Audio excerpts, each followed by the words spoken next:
Welcome to McPlum, simple solutions served daily. You start by updating Zen Studio and the Cronus Zen firmware because compatibility is critical. Once done, connect your PS5 Edge controller to Zen with a reliable USB-C cable so the console recognizes it as wired input. Make sure Zen Studio shows the controller model and that pass-through mode is enabled. This allows input mapping and scripts to load. You want the console in a play-ready state, so verify controller lights and PS5 settings for accessories before moving on to. You now load or create a profile in Zen Studio for the Edge controller, because the default layout rarely matches your paddles and swaps. Once loaded, map each paddle to the intended button and set stick dead zones and sensitivity to match PS5 behavior. Then add any macros or anti-recoil scripts.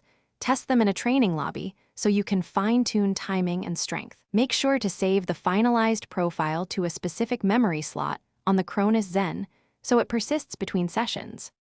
You finish by connecting the Cronus Zen to the PS5, selecting the memory slot with your saved Edge profile, then testing in-game to confirm responsiveness and correct paddle behavior. If inputs feel off, reopen Zen Studio and tweak sensitivity, dead zones, or macro timing. Retest after each change.